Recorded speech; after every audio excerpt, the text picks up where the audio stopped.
It's showtime at Homestead, Miami. Andre Baranowskis at the line, steals it in the Indy 250. Line and the back in trouble, let it go. Gordon to the wall, jumps right around. Side by side on the final lap, coming to the checkered flag. Steve Morgan, the last half, and the victory in Las Vegas. Welcome to the NOFSRL.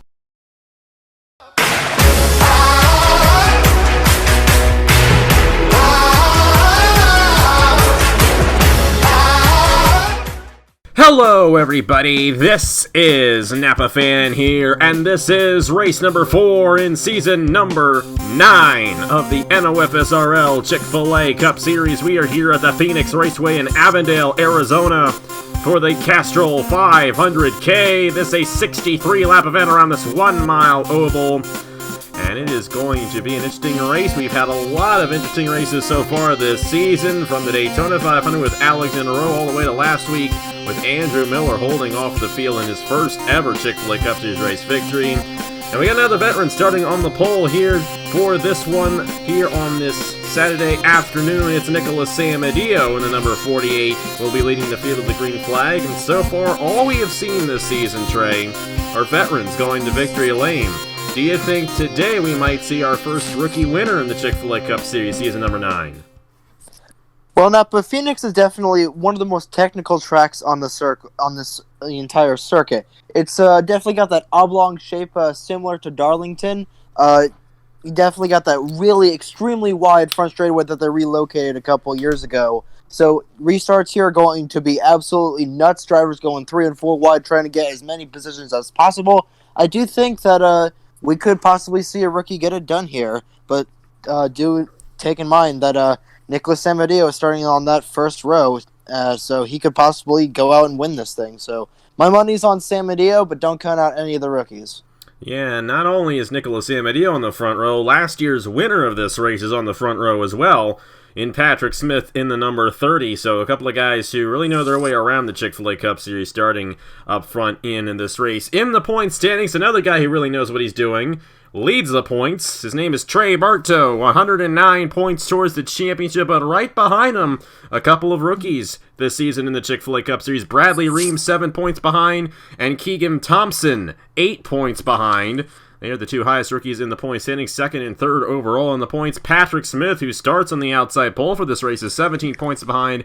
And Mark Davidson, a solid sophomore year for him so far. He's 20 points behind coming into today's event. Like I mentioned, it's Nicholas Samadillo in the number 48 who will be leading the field with a green flag. Alongside him, last year's Castrol 500k winner in Patrick Smith. A couple of rookies are going to be starting in row number 2. That's Nikolai Sykes in the number 6 alongside Dale Lightning in the 38. Alexander Rowe in the 25 will be starting alongside Daniel McMillan. Both of those guys trying to rebound.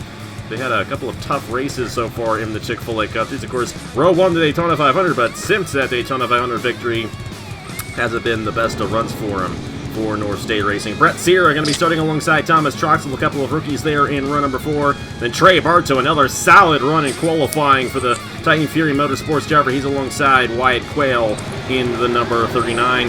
Our last winner, Andrew Miller, will be starting on the outside lane in row number 6.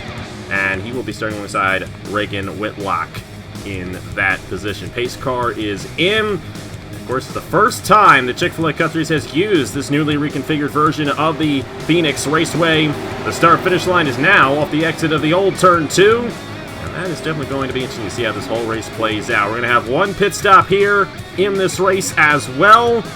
And I think these guys are ready to go. Green flag in the air. We're racing in the Castrol 500k.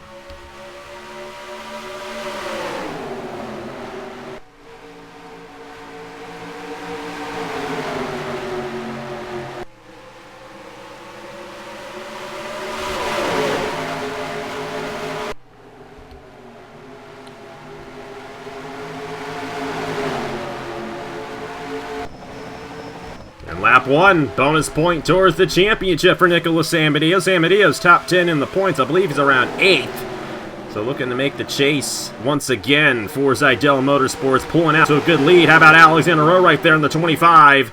Trying to get his second win of the season after he had a couple of tough races in between this and the Daytona 500. Yeah, and you can see how important the run is. Just going into that first corner, not Nicholas Sykes, the car on his outside, Dale Lightning, that 38, he was knocked way out of the groove, and he's already falling back. He started 4th on this race, and he's already almost outside the top 10. Meanwhile, it's an Oklahoma land rush behind them, 3 and 4 wide. I think we saw 5 wide at the end of the first lap, so definitely these guys jockeying for positions as this track is cold and there's a lot of grip. So it's definitely going to be interesting these first couple of laps to see what happens. Could see yellow, could not. We'll just have to wait and see. Of course, the way these guys race here, they now cut that dogleg down the backstretch. They did not used to do that on the old version of the Phoenix Raceway. But they're doing that now, and that's definitely adding a lot of different scenarios to this racetrack. Top 3 have pulled away. Nicholas Samadillo, Alexander Rowe, and Daniel McMillan. If you remember last week, McMillan had a very good shot at winning that race, the Napa 400, but unfortunately got caught up in a pit road accident, which sent him deep in the field, and trying to rebound from that after he had a really strong run at the Auto Club 2-way last week. He's got a good run here in Alexander Rowe. The problem here at Phoenix now is that it's difficult to make a run on a guy and get to the inside. It's not like it used to be, where you can kind of work that inside and stay side by side for a couple of laps. The grip level of this track is much different than what it used to be, and these guys are going to have some trouble making moves on the leader here in this race. Patrick Smith on Brett Sierra. Brett Sierra, the highest rookie in the field. A great job out of the Melia Ladul winner from earlier this season. And he's trying to hold off last year's Castrol 500k winner in Patrick Smith. Yeah, as you can see, they're definitely strung out. The grip on the tires are definitely starting to wear out just a little bit, but they're going single file. As you can see, they're still a little bit double file wide back in the pack. But oh, here comes McMillan. He's going down low on Alexander Rowe, but Samadillo, that's exactly what he wants to see. These guys duking it out behind him. But if McMillan can get around him, that he could definitely put that Otter Island Motorsports car to work and try and hunt down that number 48. Yeah, he's got the inside here. If he can keep the inside through turns 1 and 2, I believe he'll make the move on a Daytona 500 champion. And McMillan is not on a race in almost 2 years on Napa Fan. It was Rockingham, North Carolina, season 7 last time he won on Napa Fan in general, and now is in the Chick-fil-A Cup Series, of course. He's going to take second away from Alexander Rowe. That's going to bring in Brett Sierra here to this top 3 battle. Patrick Smith, how about Silas Orta? Great run for him for Golden Motorsports, and he's going to get to the inside of Patrick Smith, and Alexander Rowe looking to crossover on McMillan for the second position. Good run out of our Daytona 500 champion right there, trying to hold on to that second position from the 79. Nearly walked up the racetrack right there, nearly made some contact, and Brett Sierra, he's reeling these guys in. As Alexander Rowe, he's going to fall back a bit. That's going to give second place to McMillan. And Sierra's going to try and get around that number 25. And he might get him here. No, he's not going to have the run.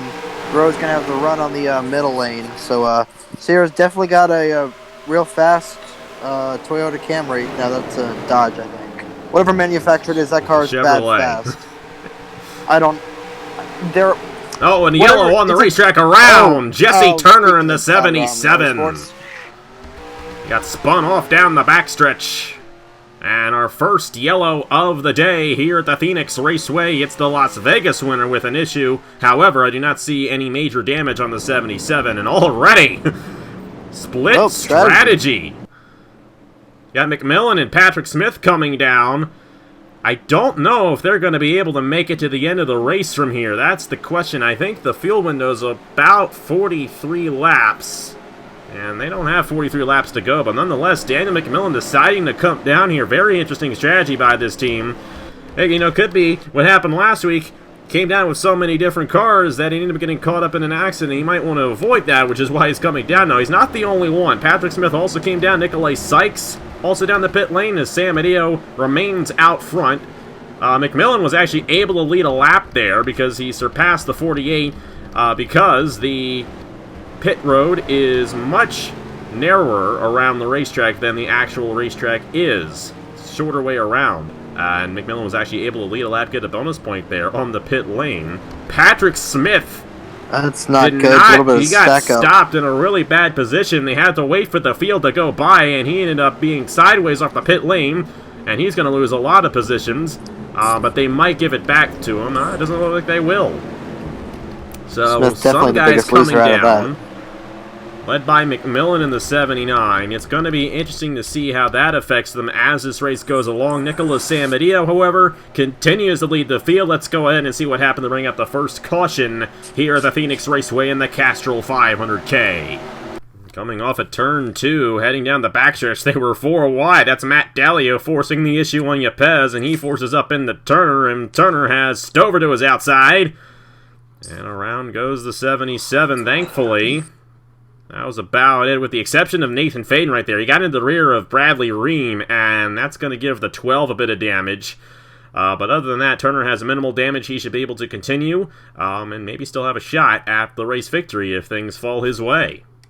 Following along here, you see Yepez move up just about the racetrack. The really tight corridor for these guys to get 4 wide, and then Turner was the biggest loser on that fade. And you see making contact with the number 40 car, getting a little bit of damage. But other than that, just a simple spin on the back straightaway. So we'll rack these guys up, and let's send them back out there. Nicholas Samadillo will lead him to the green flag. I'm very intrigued by this move by some of these guys. Going to be interesting to see how that plays out. We'll have to see how the fuel window ends up working with this caution. They might be expecting more cautions in this race. Who knows? We really don't know. It's our first time using this version of the Phoenix Raceway in the Chick-fil-A Cup Series. Anything is possible. Nicholas Samadillo, the race leader. Let's see what he does on the restart in the Castrol 500k.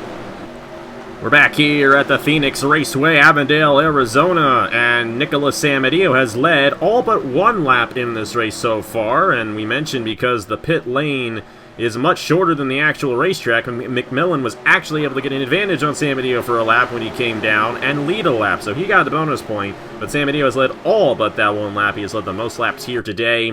Right behind him, it's Daytona 500 champion Alexander Rowe, 2 Daytona 500 champions, 1-2 in this race, and rookie Brett Sierra, Silas Orta, and then Thomas Troxel, another rookie, rounding out the top 5. Reagan Whitlock, Mitchell Henderson, Dale Lightning, Fisher G, Wyatt Quayle. That is the top 10 coming to the restart.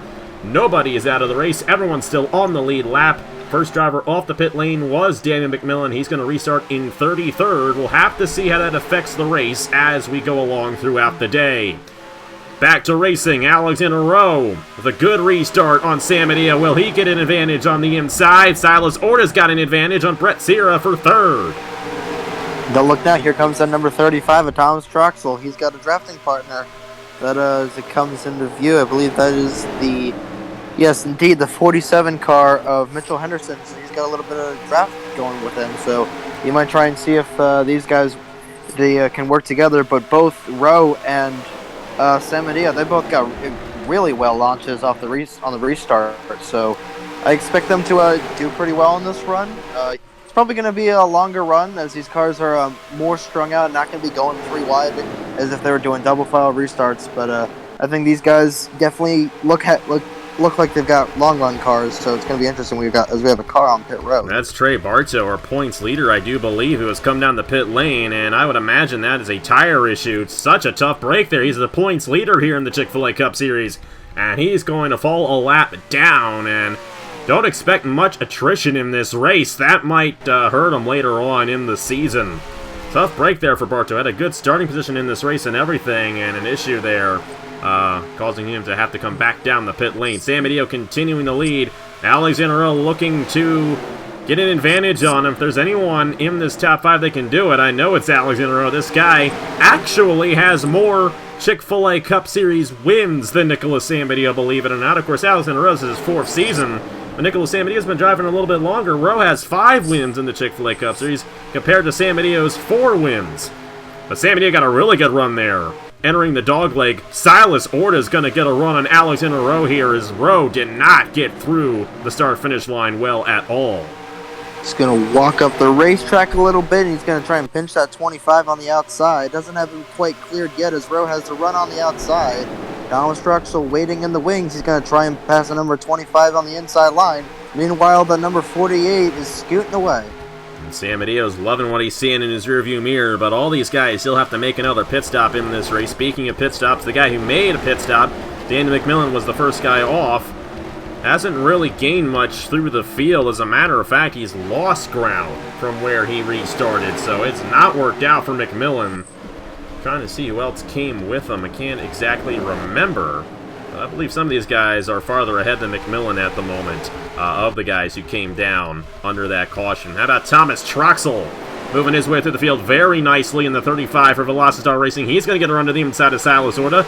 They keep on changing positions for second, but that's making it a little bit harder to get to Nicholas Samadeo up front. So we'll have to see if they can maybe work together, get that run on the 48, and possibly have a shot at this race victory. I don't know. I mean, don't count out positions changing for the lead. We still have that one set of pit stops left, so we can't count out Nicholas Amadeo's pit crew possibly making a mistake. But right now, that car is running on rails. And like you said, with these guys keep dogfighting for second place, it's going to wear out those tires and make it a little bit more harder each time to run down that 48 and try and retain the lead, or get the lead in that case. Thomas Troxel getting a good run here. Silas Orta, you can tell these guys, they seem to have the trouble off of turn 4 heading into the dog leg. That's where they seem to lose a lot of speed on the racetrack, which is interesting, right where the start-finish line is. They're not getting good runs off of turn 2, and they're allowing Samadeo to pull away. It seems like Silas Orta is better through turns 1 and 2 and down the backstretch. He got a really good run off the corner that time, but Samadeo is going to cut the corner, try to keep ahead of Silas Orta. It's a chess match out there, but Orta is closing in on our race leader. He might have a shot on this 48 in the next couple of laps. I definitely think it's the transition between the little bit of the bank part of the front straightaway and the flat part of the dog leg. So as long as Silas Orta keeps on that top part, he's going to retain his speed. As we're going to see, could he possibly make a pass here? No, I think Samadeo, he definitely got a little bit more. He's going to have a little bit more momentum on that. But that 3 is right on that 48's rear bumper. And here comes Rowe back in contention for this thing. Yeah, Alexander Rowe back to the inside of Thomas Troxel for third. That might help out Silas Orta a little bit. That number 3 is doing all he can to find a way around this 48. We saw yesterday in the Turkey Hill Series race, it was very difficult for these guys to make a move for the race lead. We knew it was possible, especially considering the rest of the field and how they were able to make moves throughout the field. But it doesn't seem easy to get around a guy here at Phoenix. But Alexander Rowe, he's going to get around Thomas Troxel for third, and Silas Orta is going to try to keep the back bumper on the 48 here. He might just be waiting for the moment to make the move. He's going to have a good run here off of turn 4. This might be it for Silas Orta, but he did not get a good run off the corner like I thought he did. And Alexander Rowe might try to take second back from the 3. How about Wyatt Quayle? All the way below the yellow line on Brett Sierra. Number 39 is up in this shindig, but I don't agree with it because Wyatt Quayle, he saw not Wyatt Quayle, Silas Orta, he saw that number 48 go below the yellow, practically almost, like, all the way below the not double yellow, come on, what am I saying? He went below onto the banking, like, on the flat part of the dog leg, so he had the entire outside open. He had a run to begin with, but he chose to go on the dog leg, so I'm not sure why he did that, but if he thinks that's going to help him, then he's a driver and I'm not, so we'll just have to see. We'll have to see what Silas Orta can do. He's going for his first career Napa Fan win. He's never won a race on Napa Fan before, and he's trying to beat Nicholas Samadeo for his first one. That is no easy task at all, and we have definitely seen that today out of our pole sitter. Samadeo has been the class of the field, but I think something that's really important is that these guys are going to have to make a set of pit stops at some point, especially if this thing stays green. That'll really get interesting. Will these guys in the back who made pit stops earlier on be able to make it the whole way through to the end of the race? We got 3 wide back in here. That's Mark Davidson in the middle of Cameron Garlington and Harry Larvin Alonso. Might want to watch for this here. Could bring out another yellow if they're not careful enough. Right in the middle of an American Motorsports sandwich right there. As Garlington, he's going to get punted out of the groove and go all the way to the back. So McMillan will gain 1 position off of that, hopefully.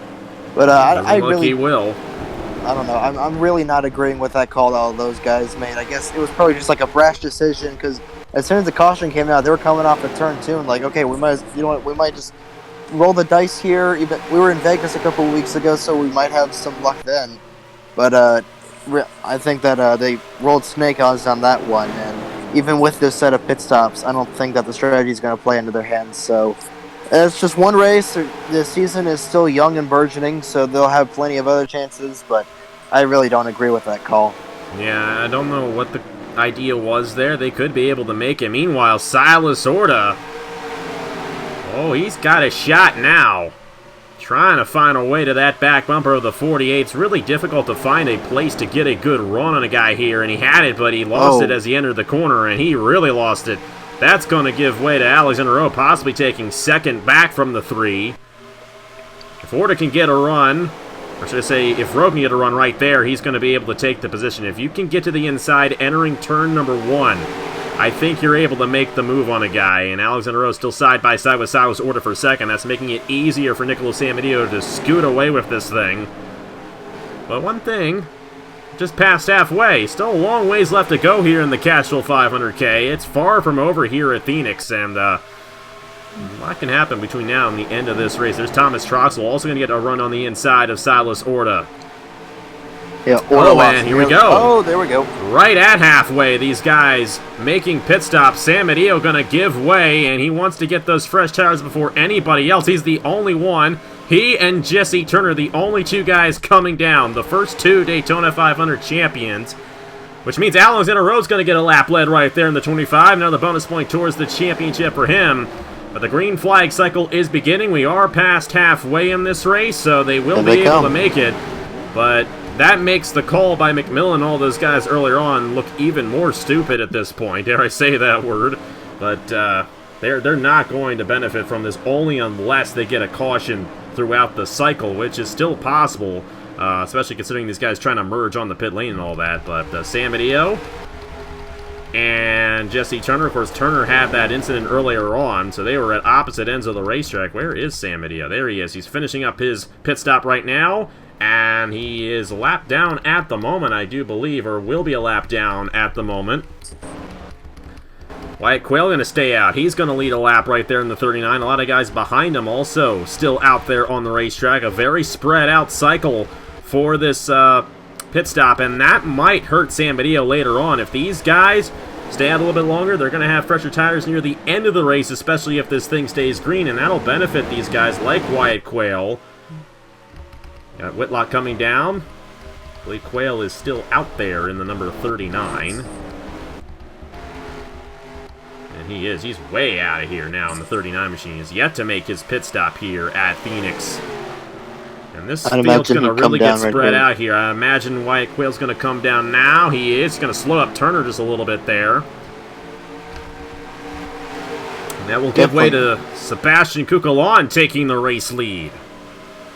Definitely going to shake things up for a little bit here, but I imagine unless we get a caution, everything should cycle out, and so Amadeo should go retain his position on point. But you never know. Wyatt Quayle, his team might have a speedy pit stop, or like you said, I mean, he could. Well, here's the thing: Sam Badillo has just been passed by Rowe and Orta, so Sam Badillo will not be the leader once this whole thing cycles through. I can guarantee that much.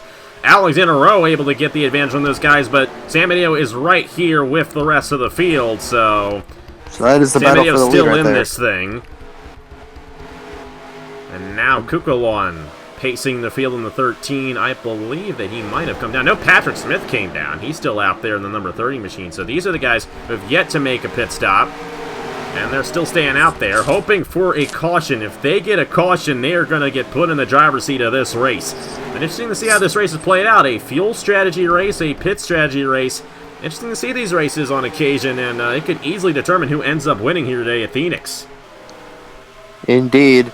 Cucalon is just going to run out this run, and even if the caution doesn't come out, he's going to have fresher tires than the majority of the field, like you said earlier. So he could put up a decent fight towards the end, pick up a couple more positions. So regardless of what happens, I really like this call by Cucalon and those guys behind him. So we'll just have to wait and see what happens.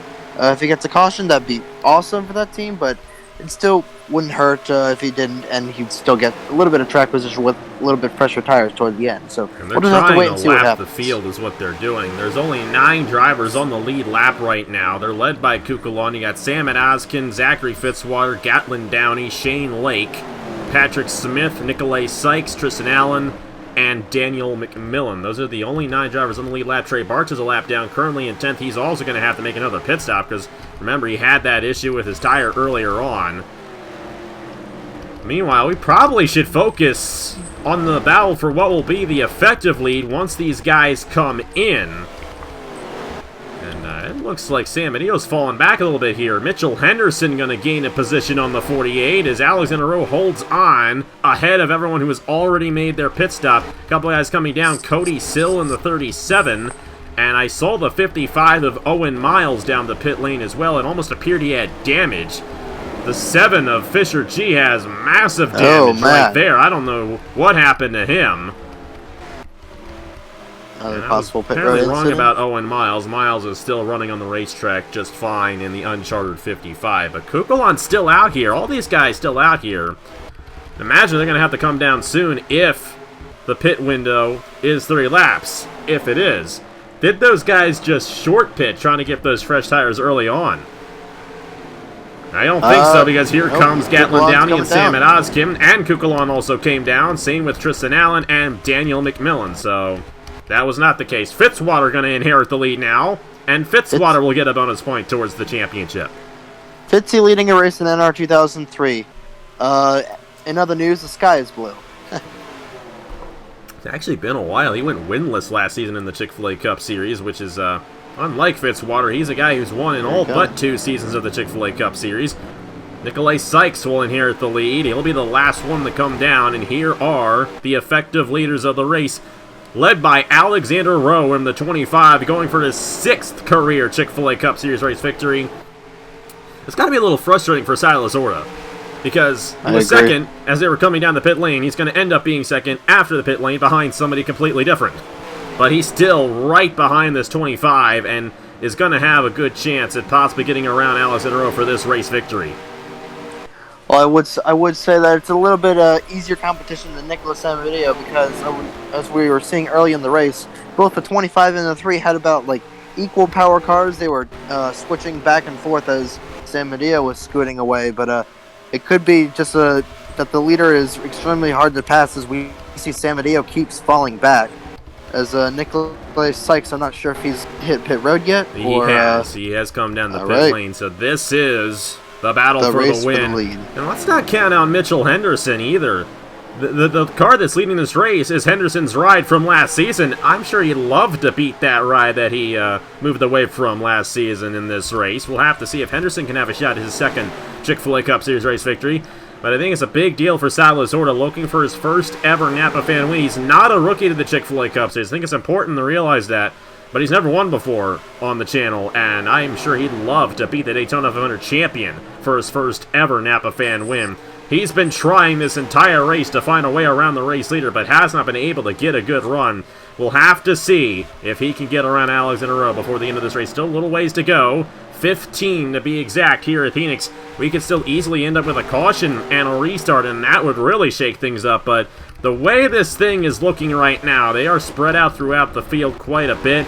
I would imagine that they're, well, just as I said, they're going 3 wide right there. Andrew Miller, last week's winner. Miller is inside the top 10, a great way to back up his victory. And did I see yellow? I did! Caution back out on the racetrack. Man. Just as I said that. Nathan Faden in the 12 with heavy damage. And this changes everything, Napa. Oh, I can't, I mean, like, guys like Nikolai Sykes and, I mean, like, if this came out probably 5 laps earlier. And like you're right, you mentioned those guys, they wouldn't have been able to make it anyway. They would have run out of fuel before that caution came out anyway, but there's our 2nd caution. That's good news for Nicholas Amadio. He was falling off on those guys. The big question is, will these guys come down? They will not. They're going to be content with where they are. If I'm someone like Nathan Baird, I might bring these guys down with me, have a shot. But they're content. They don't want to ruin their chances of track position. It's been difficult to move your way through the field here at Phoenix. That has been obvious. And there is damage on Owen Miles in the 55, so not entirely sure what happened to him there. But it's Nathan Faden, just as we mentioned. We could end up with a caution. Well, there we go. First race with multiple cautions since the Daytona 500. Nathan Faden, his 2nd accident of the day, unfortunately. It looks like he is going to be done for the day. Real tough break for that number 12, as definitely going to hold things up. Actually, no, he You're Just gonna remove try the to hood. stay out there, salvage a few points. Of course, points mean everything in the Chick-fil-A Cup Series. He is a lap down. Cody Sill's 4 laps down. I'm not entirely sure if he's even on the racetrack anymore. Sill, No, what he the heck is. happened They to had him? issues on that 37 team. And obviously Owen Miles with issues. We'll try and salvage a couple points off that 12 car. We need to see what happened to that 12 car. We will. Bring it Alexander race. Rowe, the race leader. Let's go ahead and see what happened to Nathan Faden to bring up the second caution of the day in the Castrol 500k. Well, this is where Owen Miles' damage came from. He was already a lap down, I do believe, in the 55. Slid up on Nathan Faden off of turn number 2. And Faden has absolutely nothing he can do. Both of the accidents he was involved in here today, neither of them were his fault, and this is a painful impact. Almost sent the 12 upside down, I should say. First he sent him around, but my goodness, that was a violent hit to the inside wall there for Nathan Faden, and Owen Miles all torn up in the 55 uncharted machine. So we're watching in real time. Owen Miles just slides up the racetrack just a bit, gets in the quarter panel of that 12 car. Man, what a lick for that 12 car. It's amazing that he was able to get back out there and salvage a couple points, but Nathan Faden has just been everybody's doormat today, so it's a tough break for that number 12 car, and it's a tough break for a lot of those guys running out front that were trying to run away from Nicholas Samadillo, but he got the Jaws theme play, and it's definitely going to be interesting with just a handful of laps to go. We'll just have to see how this race plays out. Yeah, and I don't know how good of a car Samadillo has at this point, because compared to the guys ahead of him, his tires are not as fresh. But we'll have to see on this restart. This is a good opportunity for Silas Orta. Mitchell Henderson, a dark horse. Henderson's teammate, Wyatt Quayle, also a dark horse for this one. Watch out for those Trans-Tasman racing machines. I know the other Trans-Tasman racing machine is all torn up and sent somebody in the wall, but they're full-time guys who are both veterans of the Chick-fil-A Cup Series, both with Chick-fil-A Cup Series race victories. They're lurking as well with Samadillo, and how can you count out this guy? Nathan Baer, our defending champion, and last week's winner, Andrew Miller, is also inside the top 10. John Art, we haven't talked about John Art too much this season in 05, but I'm telling you, this guy knows how to win races when you least expect it. 21-time Napa fan winner. He could get number 22 today. How about Iquan Hassan in the 64? Great run for this rookie driver in Anderson Racing. Yeah, Reagan Whitlock also up there in the 92. We're going to restart, I believe, with him. 10 laps to go here at Phoenix. Let's see who gets it done in the Castrol 500k. We're back here at the Phoenix Raceway. We are going to be restarting with 9 laps to go here in the Castrol 500k. Good old shootout here at Phoenix. And Alexander Rowe, our Daytona 500 champion, looking to win his second race of the season already. It has been a solid day for this North State Racing organization, and Alexander Rowe, definitely a great asset for that long-time team here in the Chick-fil-A Cup Series. Of course, we mentioned the top 10 just before we went to break there. Silas Orta going to be restarting second. Mitchell Henderson in third. Nicholas Samadillo in fourth. Trey, who's going to be in victory lane here at Phoenix? I think Silas Orta is definitely due. He had a bunch of strong runs last season, so I think he's definitely due to win here at Phoenix. Green flag back in the air with 9 laps to go. Samadillo looking on Henderson, but nobody getting an advantage on the other driver. Alexander Rowe's got to be careful to hold the inside, not let Orta get to the inside of him. Henderson might have a shot on Orta for second. That's exactly what Alexander Rowe needs to win this race. Yeah, back before the quote-unquote commercial break, I didn't realize that Samadillo, he was one of the first car. He was the first car down the pit road, so he's probably used up most of his stuff. So I think Samadillo, he's not going to be a factor to win this race. How about 3 wide? Reagan Whitlock to the inside of John Art and Andrew Miller. Wyatt Quill going to take a position away from Samadillo. Oh boy, Troxel getting the inside of Art and Miller as well. They got tangled together right there, slowed them down a little bit. Whitlock's on a move in this 92 machine. Whitlock's going to have something on Samadillo here in a moment. He's definitely a man on a mission. Like I said, Samadillo, I think he doesn't have as much rubber as the other guys, and he's definitely used up a lot of his stuff. Whoa, Whitlock's just using the bumper on him. He just punted him out of the group. My goodness. Oh my goodness. And Samadillo, that's got to hurt for him. He was dominating this race earlier on, and now he is falling back through the field. Here comes John Art in the 05 for King Art Family Racing, and now they're 3 wide. Nathan Baer's going to think better of it. That's a Chick-fil-A Cup Series champion. You would think he'd think better of it. Back to the race lead. Alexander Rowe holding on. Silas Orta does not appear to have enough on that 25. Henderson, though, if he can get around the 3, he might have a shot on Rowe for this race victory. I don't know, he's definitely using a lot of rubber on that 47 car to try and pass that 3. Order might have a run here. No, he's not. Henderson's going to retain the lead with only 5 laps to go, I believe. So Alexander Rowe continuing to lead this race. Henderson in 3rd. I think Henderson should be smart and try to stay behind Order, see if Order can get around Rowe, because that'll be a free position for Henderson if he can do so. Oh, boy. Orta had a shot, and he had to check up just a slight second before the 25, and Henderson going to try to cut the dog leg down the backstretch. Or should I say, it's now the front stretch. It used to be the backstretch, but I can't keep it straight anymore. Henderson going to fall back behind Silas Orta. Orta's still going to have a shot on Alexander Rowe, but as we have seen here today, it is difficult to make a pass for the race lead here at Phoenix. Alexander Rowe, Daytona 500 champion, looking to grab his 6th career Cup Series win. Orta going to try to cut the dog leg now. He is desperate to get a run on the 25. He might get a little bit there on the 25 machine, but he's only got 3 laps to go to get around the North State Racing driver. I think Rowe, unless he makes a huge mistake, has practically got this race won. Like I said, it's still up in the air, but I think he's definitely got a good chance. Because of what I've been noticing is Orta, he's there. He just did it again. Checked up just a tiny little bit in between the apex of 3 and 4, and that's just letting that 25 get a run. But we might see. Actually, no, we have 2 laps to go. We catch up to that lap car up there. We could. That's Sergio Larvin Alonso in the 28. We will catch up to Alonso. As they come to the white flag here at Phoenix, Alexander Rowe's going to take it with 1 lap to go on the Castrol 500k. It's not over yet. Oh, boy. That was close right there. And now Silas Orta going to get held up by the 28 machine. Henderson going to go to 2nd. And Alexander Rowe can go ahead and claim victory lane now. That has got to hurt for Silas Orta. Had a shot on the 25 and got held up by lap traffic on the final lap of the race, and his 2nd win of the season already. In just the 4th race of the season, Alexander Rowe wins the Castrol 500k at Phoenix. Yeah, Alonso came out of practically nowhere. That's just salt in the wound for the number 3 car. I mean, Orta, he had a really dominant car all day. He's at the very least, he gets the top 5, but man, he could have easily had the 2nd place or at least a podium position. But 4th place, still a decent points day as we see somebody nearly getting turned around back there. And Alexander Rowe, the solid run in this race, and he could definitely take that to his pit stop right there. Came down a lap after San Mateo, got that advantage, and was able to hold on once he took the race lead away. Very interesting and unique race. None of the passing was on the racetrack, but we had multiple different leaders when we had that green flag cycle of pit stops.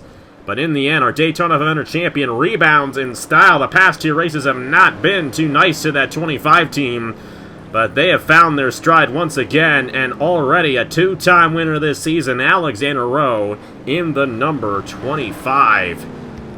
As you take a look at the official standings of the race right there, and Alexander Rowe holding on by half a second ahead of Mitchell Henderson. Great run for Trans-Tasman Racing, with Henderson and Quayle finishing 2nd and 3rd, Silas Orta in 4th, Reagan Whitlock, Ryan Durrani, John Arndt, Nathan Baird, Bradley Ream, and Andrew Miller. San Mateo fell all the way back to 14th.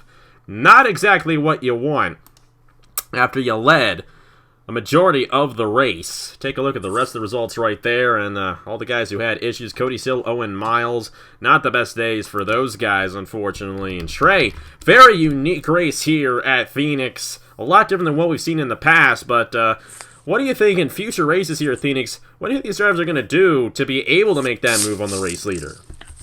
I think definitely this is going to be a less technical track on the racetrack, but rather off the racetrack with the pit road. Pit strategy is definitely going to be important, as it's extreme. We're seeing it today with the reconfiguration. Is definitely a lot more difficult to pass on the racetrack. So pit stops are definitely going to be more and more important as we come to this track more often. Track drivers might be able to figure out something with different grooves and everything, might figure out how to pass the leader, but until then, we're definitely going to see a lot of action on pit road. Pit road is definitely going to be a critical point during this race. It definitely will. It's going to be interesting to see what happens next year. It's the only race we're going to have at Phoenix this year, actually. That and yesterday's Turkey Hill Series race. So that's going to be it for this racetrack in 2020. Very interesting race, I will say. Considering there weren't any passes made on the racetrack, I'd say it was still a very, very solid race. And Alexander Rowe, how about him? Getting his second win of the season and only the 4th race of the season. Those guys are the guys to beat, I believe. But up front in the points, I mean, we haven't talked about him up front and battling for wins too much this season. I mean, I guess we have a little bit, but it's Bradley Ream again, the new points leader. And even though Sam Adio fell all the way back to 14th, he's now 3rd in the points because Barto had an absolutely terrible day here. Ryan Durrani's up there. Rowe has moved himself to 8th in the points. Our defending champion Nathan Barrett's inside the top 10, and Miller's also inside the top 10. That gives way to now, I believe, Kukulon and Turner in the wild card positions at the moment. Keep in mind, it's the 2 guys highest in the points with wins outside the top 10 to make it in the chase at the end of 20 races. That's just at the moment right now. It's still a long season, and we could see a completely different chase by the time we get to July and open up the chase at the Nashville Fairgrounds in the middle of July. Looking forward to that race, but we're still early on in the season. And next week, finally in Atlanta, one of my favorite races of the year, the SunTrust 500, 65 laps there, around that 1.5 mile speedway in Hampton, Georgia. Absolutely love that race. Nathan Barrett won his first ever Chick-fil-A Cup Series race there last year and then went on to win the championship. We'll have to see if that's the case when we hit to Atlanta next Saturday at noon Eastern Time, right here on Napa Fan. But either way, thank you guys so much for watching. Congratulations to Alexander Rowe for his 2nd win of the year. First driver to win 2 races on Napa Fan in 2020. And Alexander Rowe definitely with a solid season so far here in the Chick-fil-A Cup Series. We'll see you guys next week with the John Deere 300 and the SunTrust 500 from Atlanta.